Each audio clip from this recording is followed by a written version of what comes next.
Hi, if you're new, my name is Alyssa, and on this channel we get up to all sorts of fiber related fun. We knit, crochet, spin a little, and this week we have some quilting, so we'll get into that in a little bit. This is my monthly wrap up for January. I'm just gonna lead with the facts. This is a chaos episode. I have no FOs for you, none. I didn't finish a single thing in January. Not a thing, not an FO, not an FO to show you. I have a sock kind of done. I'll show you that. But this episode is mostly going to be whips, some haul. I went to an estate sale of a quilter and got some really good stuff I want to show you all. And then I want to show you my first ever quilt blocks that I made with a friend.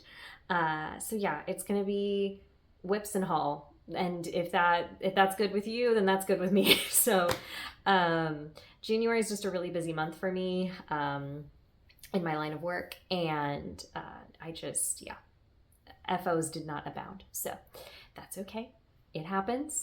This is something that's really important to me about this channel, is that I don't, like, everything online is curated, right? Like all content is curated, but it's important to me that I do show you all my journey as a crafter, which often involves the reality that not every month, I'm not going to produce like a beautiful brand new sweater every month. We're making things by hand, and that takes time, and we are people, and sometimes, that's a variable factor in how much free time we have to give our making. I will give one caveat before I get into what I'm working on. I have a secret project right now that did eat up a good chunk of my making time this month. I can't tell you what kind of craft it is. I can't tell you who it's for or what it's for. I'll reveal it in a couple months. But I do have a secret project. I got to about what I would say is like the 15% mark on it in January, which I'm really pleased with. I plan to crank out a lot of effort on it here in February. But I'll film some clips of what it looks like at these check-in points where I can't show it to you all. And then when I can talk about it later, we'll compilate all that and throw it in a video. Okay, first things first, let's talk about works in progress. First thing on the whip pile, in my very cute vintage Barbie bag that my friend Lynette sewed. I love this bag because it just like folds out, and then you can just like have your project in your lap because it's so open, and then you just zoop it shut. Kind of like those makeup bags that like go flat on your vanity and then you tie them up. That's kind of what this bag is like. I really like it. Okay. I'm working on a test right now for wool and pine. This is the Larkspur sweater. There's not much to show of it, and y'all will see it finished in next month's update. But this is it right now. It's a sweater that is cabled on the front and then stockinette on the sleeve, the bell sleeves, and the back. I had some trouble getting started. I had to re-knit this shoulder 3 times because I messed it up once, and then there was an error in the pattern, and so then I had to do it a 3rd time. It was a whole thing. We're chugging along. I have a couple more inches on the body, the front panel today, and then my plan is to get into the back panel also tonight. So lots of knitting on the agenda for today, but she's looking really good. The yarn that I am using for this, do I have a ball band? I do in my second ball of yarn. Let me poke her out here. Okay, so the yarn that I'm using, it's from Chasing Rabbits Fiber Co., but they've rebranded, so now it's Barker Wool. It's the brand owned by Dawn Barker, the knitwear designer. And this was on the 4-ply Fin Grain Deluxe base, which is 85% superwash merino, 15% nylon, in the colorway Spanish Moss. So yeah, that's what I am using for this project. I had it in stash, and I thought it would be a really good, beautiful tonal for a cabled project, and it is. It's looking really good. So it's, cables, they take a long time, but they are high impact and they look beautiful. So I am excited. I'm testing the 36-inch size. So I will update you all on that one when it is done. Next on whips, I put in just a little bit of time this month, probably like okay, there's something really funny in this project bag. Hold on one second. Before I show you the whip that's in here, I love calico critters, the little tiny animals with the little outfits. And I went to Barnes & Noble with my friend Felicia, and they had a series of the mystery bags that I didn't have yet. And I said, hey babe, I want one of these. I'm gonna get one. And so she got one for me and I got one for her. And then we opened them. And hold on, she's still living in here. Okay, so we got the exact same one. Hold on, there was a fiber on it. We got a little bunny and a little Swiss roll strawberry cake. It's so cute. I love it so much. So yeah, I love calico critters. Here, you can hang it right there. I know they're ridiculous. I know that's ridiculous. What functional purpose does that serve? Nothing. Nothing. It serves no functional purpose other than they're cute and they make me happy. So, okay, yeah, that was hanging out in my project bag. Anyway, the other thing hanging out in my project bag is my pressed flowers cardigan. So I cast this on technically last year, but all I ever got done was like the ribbing and then part way through the first repeat. So what I did this month is I got the whole first repeat of the chart. Hold on, my cord is being fussy. Okay, I got the whole first repeat of the chart done. So mosaic color work is really easy. If you don't be intimidated by this cardigan, if you want to make it, it's just slip stitches. It's just reading a chart and slip stitches. I promise, knits and purls, you can do it. But yeah, it's not exactly quick. It's time consuming. My goal is that I want this done ideally for spring, because it's very springy and pretty and it's a cardigan, so I could layer it and wear it more here in the Texas weather. But really I want this done by Rhinebeck, because I would like this to be one of the options for something I could pack as one of my outfits. But yep, that's what we've got going on. As far as yarn goes for this project, I'm using 2 yarns that are both sport weight. This is Sport Weight Cascade Heritage. I don't know the color name because they do numbers, but all that info will be up on my Ravelry pattern page eventually when this project's done. I'm using it in this pretty sort of grassy, foresty green. And then I am also using a yarn from Mace of Skeins. This is on her sport weight base, and I don't remember the name of the colorway. This was from the like Self-Love Flowers collection. This is the colorway Love Yourself. I like it because it's such a light, delicate pale pink, but it also has all these really fun speckles in it, which looks really cool when they happen in the flowers. So this, I know pink and green is a combination people use a lot for this pattern. And you know what? I'm just copying good ideas over here. I think pink and green looks great in this pattern, and that's what I wanted to do. So I'm really enjoying this knit. I don't think it's gonna see a ton of progress or love in February. I have some other plans on the books, but eventually I'll get back around to this and this will get some more attention. Oh, also creative plans for this project bag. This is a By the Bay project bag. I have patches from a couple concerts I've been to that I need to sew onto here that would look really cute. I have one from when I went and saw Leon Bridges, and I have one from when I went and saw Noah Kahan that I want to sew on here. Music artists make more patches so I can sew them on the project bag. Okay, other works in progress. Okay, there it is. I got one sock. I do afterthought heels, so I got one sock tube off the needle. This was some movie knitting that I did this month. I cast on this sock when my friend Felicia and I went and saw the Bob Dylan biopic movie. What is that movie called? A Complete Unknown. When we went and saw A Complete Unknown. So I got one tube done, and then I need to cast on for the second one. This is Teeny Buttons soft sock base in the colorway Shimmer Like a Rhinestone or Shine Like a Rhinestone. It's from the Dolly Parton collection. I got one tube done, and I got one tube done, and that's really all I got for you. So hopefully we'll have a second sock next month, but I like to just have a pair of stockinette socks on the go. I know that that's a pretty limited selection of whips. Like I said, I had a secret project I was working on all month, and that cabled test is really a slog. So not like it's a bad pattern. It just, doing fingering weight cables takes a long time. So that's all for whips. There will be more next month. Some months, that's it. That's all you got. You got 3 things you worked on and nothing you finished. It's all good. What I did finish this month though, I'm gonna show you all. So these are like just little finished, I don't know. They're not finished objects. They're just, I don't know. They just exist. They're cute. I learned to quilt this month. I'm so proud of myself. Okay, so let me talk about both of these. I'm sorry they're not recently pressed. They're a little bit wrinkled.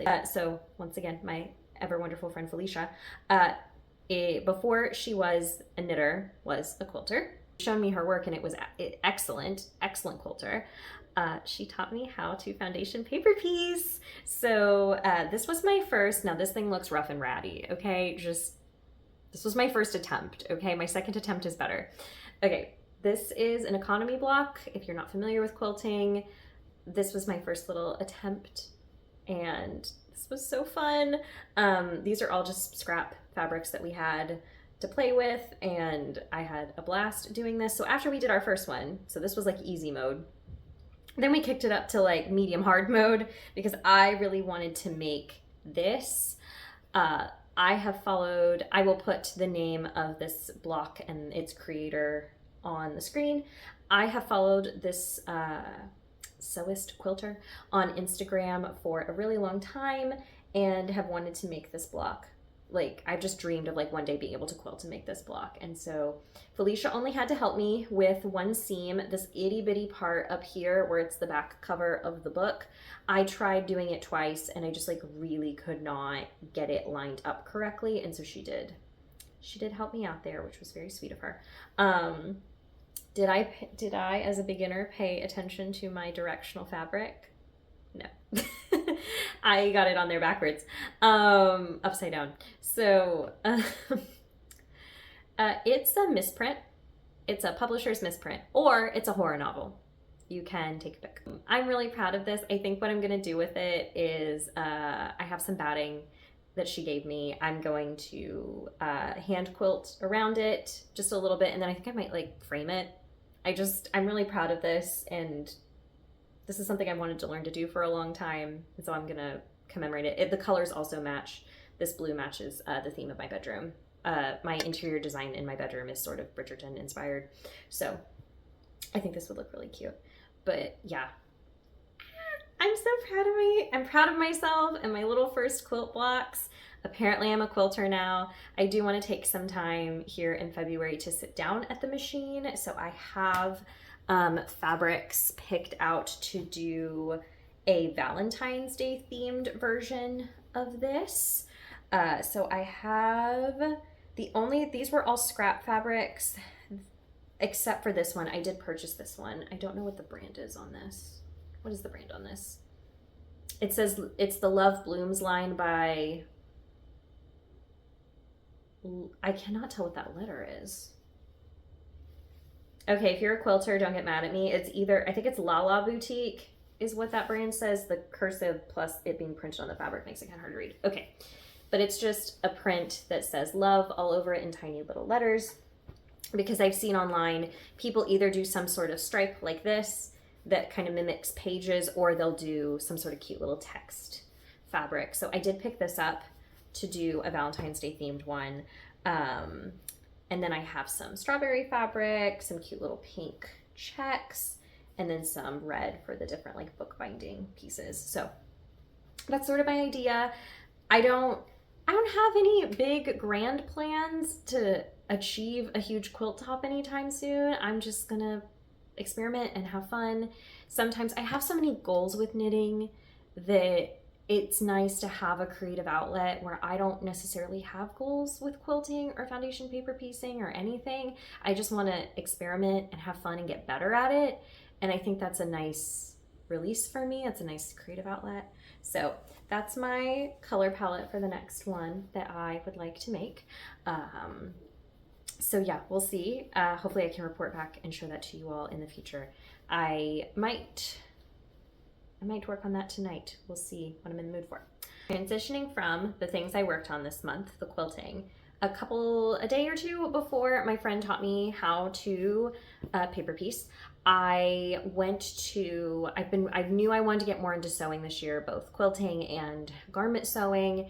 And so I've basically made like 2 unsuccessful skirts. Like that's all I've done in terms of garment sewing so far. But I have a pattern for a very cute dress. It's the play dress by Prairie Misfit. I'll pop a photo up. And it's so cute. And I have some different fabrics I think that would work great for it now. But where did I get those? Let me tell you. So I am a big estate sale person. I've gotten really into it in the last year. I completely credit my friend Lauren, thanks it's thrifted on Instagram, for getting me into secondhand fashion and thrifting more than I was before I met her. And in line from that, like as an offshoot of that, I've gotten really into going to estate sales. You catch me on Estate Sale Finder every single week.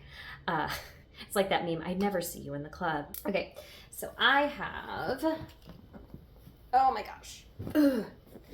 I have this big massive stack of fabric to show you all.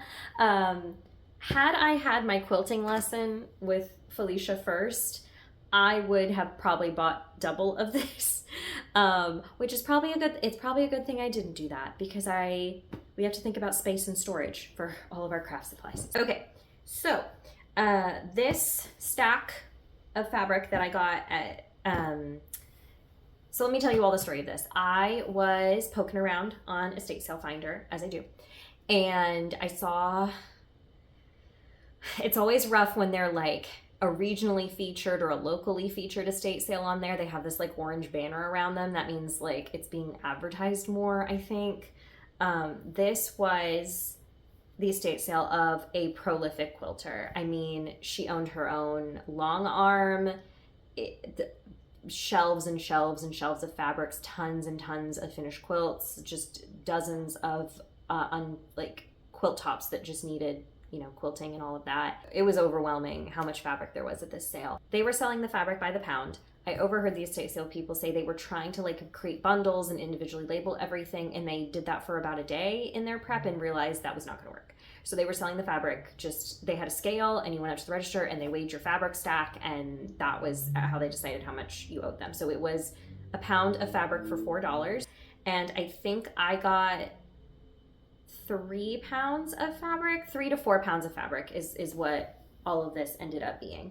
Let's take a look. Some of this is good for garments and some of this is definitely quilter's cotton. So I'll kind of talk about my plans for different things. So first couple fabrics are definitely quilter's cottons. So I'm definitely either going to make project bags out of them or put them into some sort of foundation paper piecing quilting project that I'm gonna do.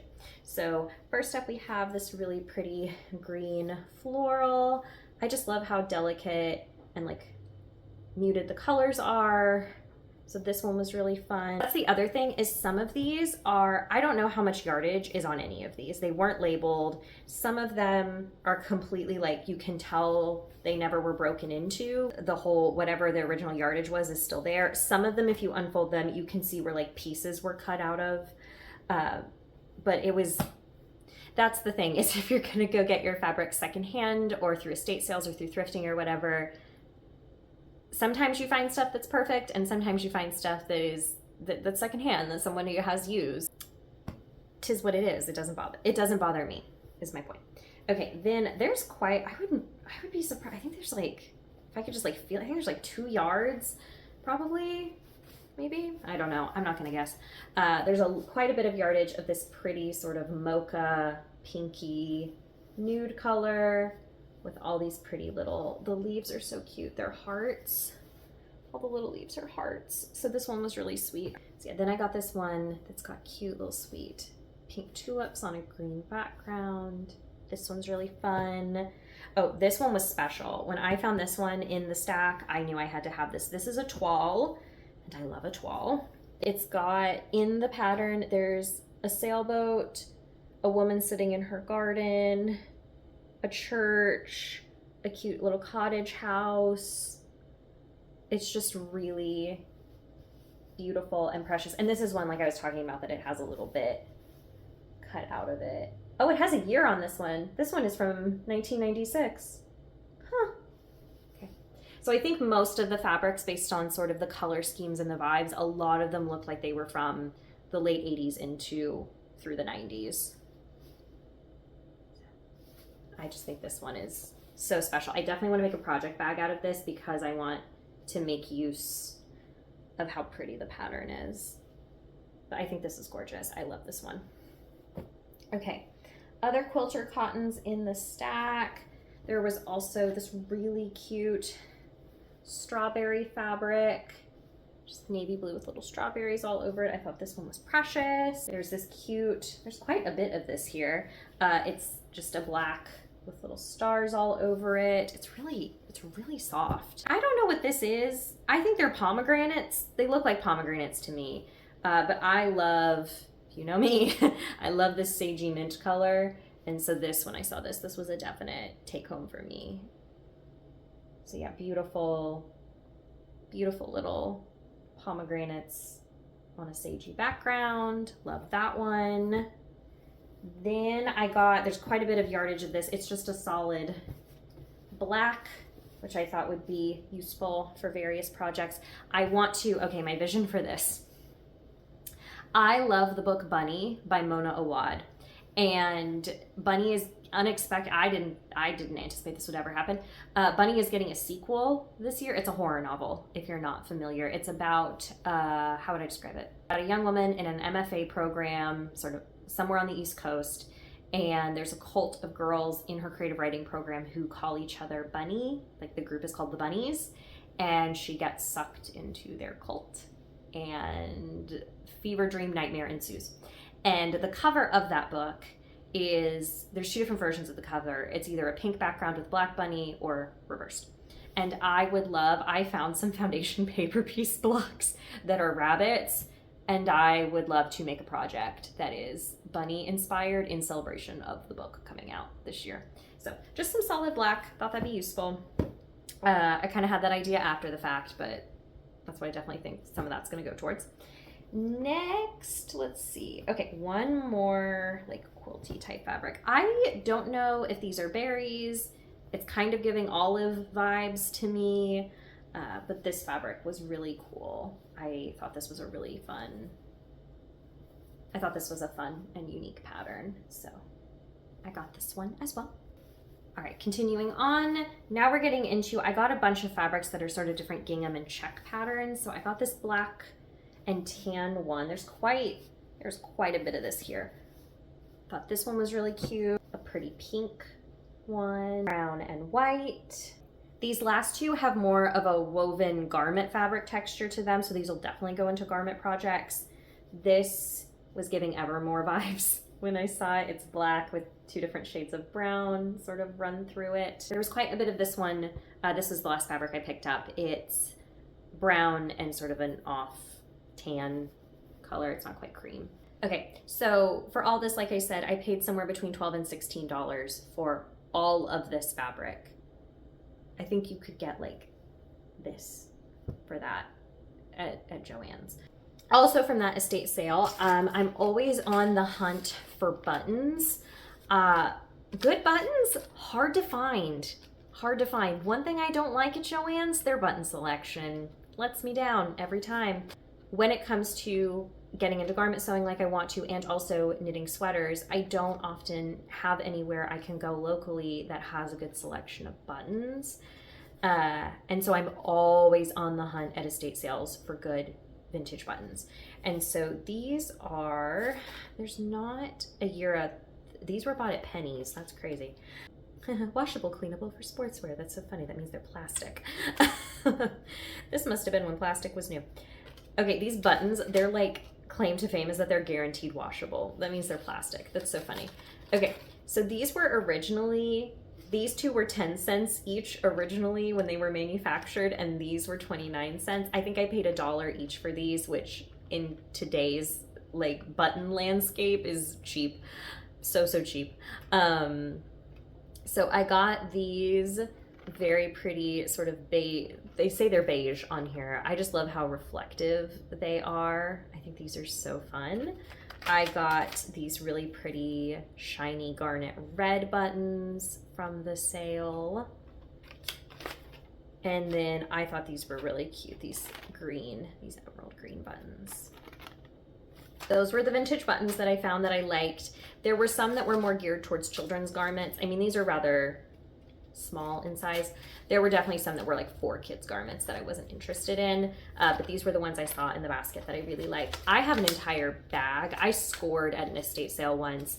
I got like a gallon Ziploc bag full of vintage buttons for $1. I mean, there's really cool ones in that bag that are like made in Japan and made in the US. So yeah, vintage estate sales, great place to find vintage buttons.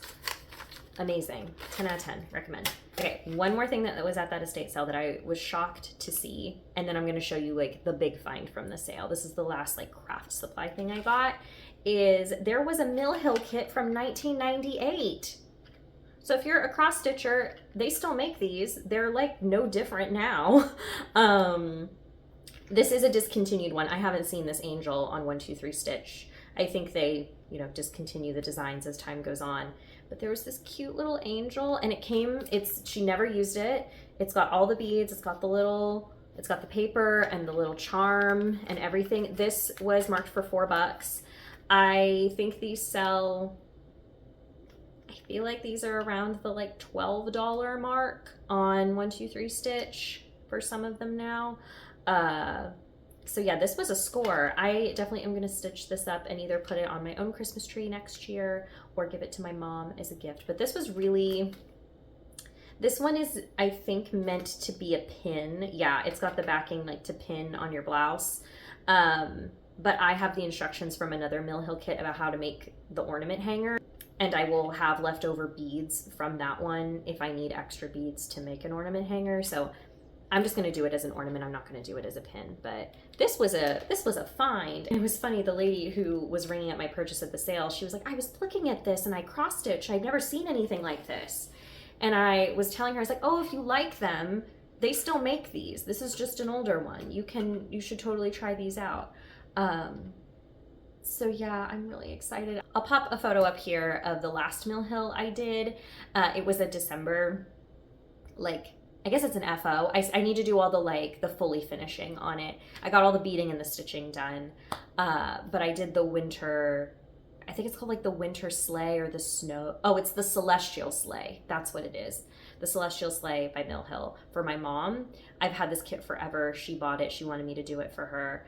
And I just finally, this last holiday when I was home visiting, was like, I have to get this dang thing done. And it's not like it wasn't fun. It was just, it'd been lingering too long. So I got all the beading done on that. And so next time I go to visit my family, it's at their house. I'll do I'll put the charm on, I'll do the hanger, I'll do the felt backing and the cutting and all that stuff. I'll turn it into an ornament. So I'll have photos of that when it's done. Okay. Now it's time for the grand reveal of the thing I bought at this estate sale. This was in the listing photos and I was like, I'm gonna be there and I'm gonna get that. And when I was 12th in line to get into this sale before they opened, I was like, crap, I'm not gonna get that quilt. But I did. I found it first and I got it and I'm super happy. So, oh my gosh. Okay. So it is this beautiful, this was the only quilt in her collection that was brightly colored. The rest of them were very think country, home living, earthy. I mean, you saw the fabrics I held up earlier, a lot of browns, a lot of greens, a lot of muted reds. This was the only thing brightly colored in her quilting collection. So this has cute little cowboy boots, and the cowboy boots have tabs and there's buttons on it. I was so pleased to find this. It is a smaller quilt, but I'm a really short person, so this works really great. I have it draped over my papasan chair, and it makes a great quilt for me to snuggle under. It was really reasonably priced. You couldn't even buy the fabric to make this now for what they had it priced for, so this was such a steal. One more bit of haul to show you. I got in my pre-order from the Noah Kahn collection from Treehouse Knits this week. And so I ordered 2 skeins of the Truffula Cashmere Lace Base. So this is her reformulated Truffula base that is lace weight. The last one was closer to like a fingering weight, but this one is actually a lace weight. It's 54% extra fine superwash merino, 23% cashmere, 23% silk. I got mine in This Place Had a Heartbeat. I love Noah Kahan. I've seen him live twice. And so when Lauren did this collection, I was like, sign me up. So I got 2 skeins. I think what I'm gonna do is I'd like to hold this with a black and do some sort of cute, like little, like button up the front, little short sleeve cardigan or top. Yes, that was my very special pre-order that came in this month. I'm super happy that that is here. Alrighty, y'all. Thank you for hanging out with me today through the chaos of no real finished objects and plans for February. I'm going to continue to work on my Seeker project. I hope to have a little bit of sewing to show you. I'm feeling, just with kind of the stress I've been feeling lately, I would really like to sit down at the spinning wheel and spin a little bit. I had a friend my friend Lynette knit up a muscle burra out of some hand spun someone had gifted her, and it made me want to spin yarn to make a muscle burra, because y'all know I love that hat. I've made so many of them. Why not make a hand spun one? So I'm thinking I might film a little content that is me sitting at the wheel and just sort of some reflective, calm energy content for you all. But yeah, a little bit. I'm hoping next month I'll have some FOs to show you, some more sewing adventures, and all of that good stuff. Thank you all so much for coming and hanging out with me today. Chaos and all. I love you all very much. Take care, and I will see y'all next time. Bye.